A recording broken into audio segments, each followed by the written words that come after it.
जय हिंद स्टूडेंट और good morning to all of you.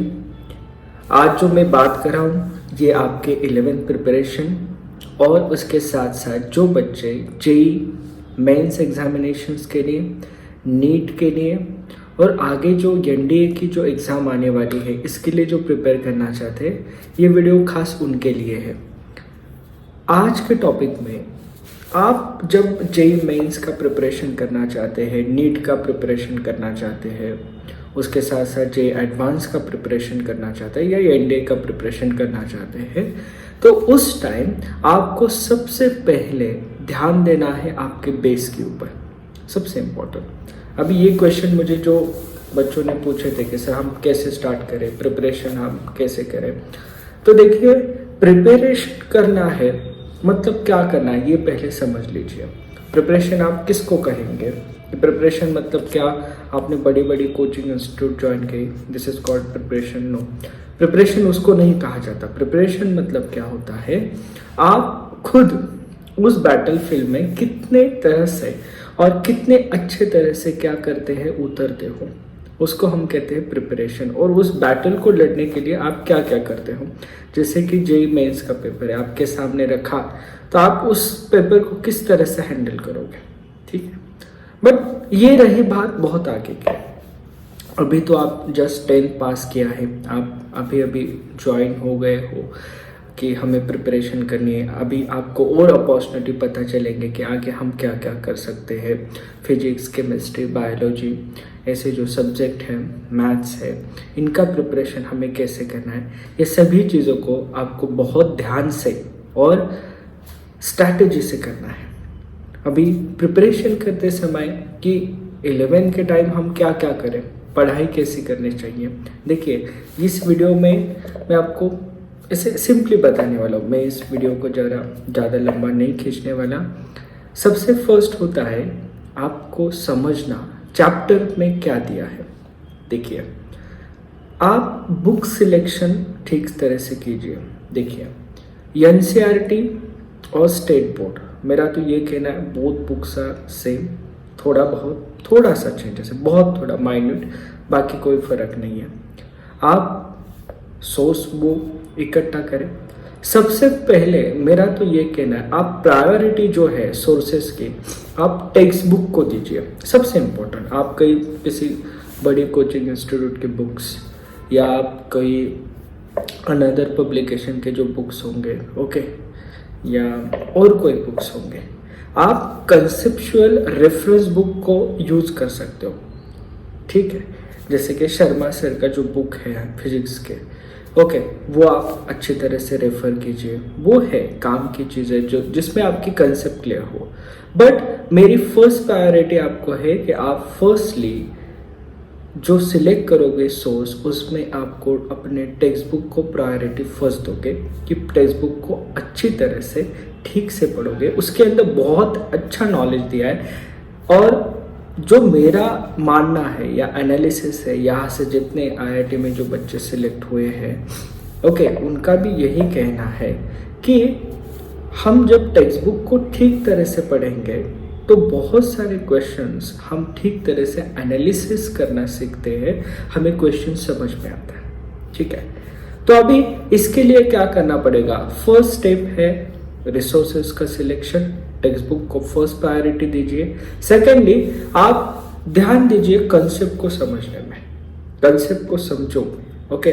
Concept को समझना है तो किस तरीके से, अलग अलग फैक्ट्स से समझिए। ऐसे नहीं कि आप कोई चैप्टर है, ग्रेविटेशन है, तो ग्रेविटेशनल फोर्स के ऊपर के जो क्वेश्चन है उसको किस तरह से आप समझ सकते हो या उसके ऊपर किस टाइप के क्वेश्चन आ सकते हो। एक्सरसाइज के पीछे भी आपको न्यूमेरिकल्स क्वेश्चन दिए हैं या आपके थ्योरेटिकल क्वेश्चन होंगे, उसके ऊपर एमसीक्यू किस तरीके से पूछे जाते हैं, ये सभी चीज़ों को आपको देखना पड़ेगा। Second one is that conceptual analysis होने के बाद आपको चैप्टर रीडिंग भी करनी है, ओके। चैप्टर रीडिंग को आप करोगे, कंसेप्चुअल एनालिसिस करोगे, फिर चैप्टर रीडिंग करोगे, तो ये बहुत फ़ायदेमंद होता है, ओके, ताकि आपका जो नॉलेज है हमेशा ब्रशअप रहता है। और जितना नॉलेज ब्रशअप होगा, जितना अच्छा आप ब्रशअप करोगे, उतना ही आपको उसका रिजल्ट अच्छा आएगा, ठीक है। Secondly strategical study. Strategical study मतलब क्या, हमें शुरुआत करनी है। हम जैसे कि 11th में जून से प्रिपरेशन करना चाहेंगे, या अभी तो एडमिशन ही है सितंबर से, कोई बच्चे 20 सितंबर से प्रिपरेशन करना चाहेंगे, या कोई बोलेगा मैं सर 1 अक्टूबर से करना चाहता हूँ, ठीक है, नो प्रॉब्लम, 1 अक्टूबर से करिए, अब स्टार्ट कीजिए, ओके। बट उसको स्ट्रैटेजिकल प्रिपरेशन कीजिए। स्ट्रैटेजिकल प्रिपरेशन का मतलब क्या होता है, आप प्रिपरेशन करते समय थोड़ा ये ध्यान रखिए कि आप टाइम मैनेजमेंट कैसे करते हो। आपके पास जैसे कि फिजिक्स, केमिस्ट्री और मैथमेटिक्स, ये तीनों सब्जेक्ट है। आपका हर रोज जो स्टडी है तीनों सब्जेक्ट का होना चाहिए। मैं ये नहीं कह रहा हूँ कि आप एक ही सब्जेक्ट को लेके ऐसे बहुत टाइम तक बैठे, ओके, ऐसी ज़रूरत नहीं है। आप क्या कर सकते हो कि हमें फिजिक्स का करना है तो आप फिजिक्स का 1 आवर, केमिस्ट्री का 1 hour, okay, then after that maths का 1 आवर, ओके। ये एक परफेक्ट टाइम है, मतलब वो आदत आपको लगनी चाहिए कि पढ़ाई की आदत लगनी चाहिए कि नहीं अब ये मुझे ये पढ़ना है, ओके। जो हम बोलते हैं सेल्फ डिसिप्लिन, ओके, ये सेल्फ डिसिप्लिन आपको होनी चाहिए कि हमें इतना इतना इस दिन में पढ़ना है, ठीक है। तो ऐसे आप दिन में एक टाइम टेबल बनाओ, एक ठीक तरह से आदत लगेगी तो आपका माइंड भी सेट हो जाता है, और फिर इसका फ़ायदा आपको जे और मेंस के एग्जामिनेशन में होगा। और कभी भी ये हमेशा याद रखो, लास्ट के 3 मंथ्स में, 2 मंथ्स में प्रिपरेशन नहीं होता, ओके। ये मेरा हमेशा मानना है। यहाँ पे जो बच्चे आते हैं इस इंस्टीट्यूट में, मैं तो उनको ये कहता हूँ आपकी जो बैटल है वो फर्स्ट दिन से शुरू हो रही है, क्योंकि आप अभी से ठीक तरह से बेस पक्का करोगे तो आपको बहुत फ़ायदा होगा।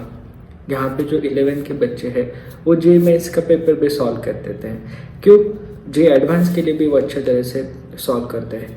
इसका मेन ये रीज़न है ना कि इनको बेस पक्का हुआ है, इनको जो बेसिक नॉलेज है उसके ऊपर ज़्यादा फोकस किया जाता है। तो आप जो प्रिपरेशन करना चाहते हैं उसको आप फोकसली क्या करो, अच्छी तरह से रिवाइज कीजिए, स्ट्रैटेजिकल स्टडी कीजिए, खुद का टाइम टेबल बना दीजिए, एक आदत आपको लगनी चाहिए। उसके साथ साथ बोर्ड का भी प्रिपरेशन ठीक तरह से होना चाहिए। ऐसा नहीं है कि आप कहोगे मैंने 10th में बहुत पढ़ाई की थी, अभी 10th में बोर्ड थे, 11th में रिलैक्स करूँगा, बाद में बोर्ड का 12th में स्टडी करूँगा। It is not right thing, okay. ये गलत है, सबसे गलत। मैं बोलता हूँ वो बच्चे नहीं होता है ऐसे। आपको सबसे पहले इम्पोर्टेंट किसके ऊपर देना है, किसके ऊपर फोकस करना है कि आप बेस के ऊपर फोकस कीजिए। बोर्ड प्रिपरेशन के साथ साथ बेस भी पक्का बना दीजिए।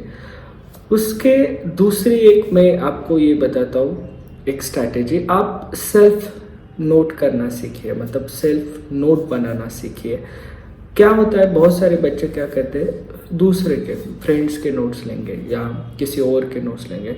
देखिए उससे आपका फ़ायदा इतना नहीं होता। आप बस क्या कर सकते हो, हाँ, रेफर के लिए यूज़ कर सकते हो, बट जब आप खुद नोट्स निकालते हो वो सबसे इम्पॉर्टेंट रहता है और वो सबसे यूज़फुल होता है, क्योंकि आप खुद पढ़ते हो उसके नोट्स निकालने के लिए। जब पढ़ते हो आपको मेन पॉइंट खुद को समझ में आता है, ओके।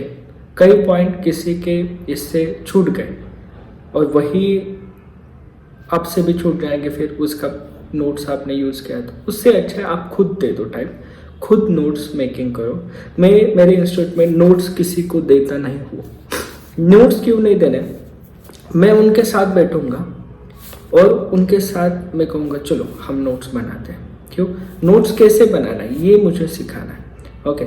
सबसे इम्पोर्टेंट जब मैं उनको दूंगा, हाँ ठीक है, वो मेरे दिमाग से चलेंगे नहीं, आपको भी खुद आदत लगनी चाहिए, खुद सेल्फ रिस्पेक्ट। तो सेल्फली आप भी कर सकते हो, ओके।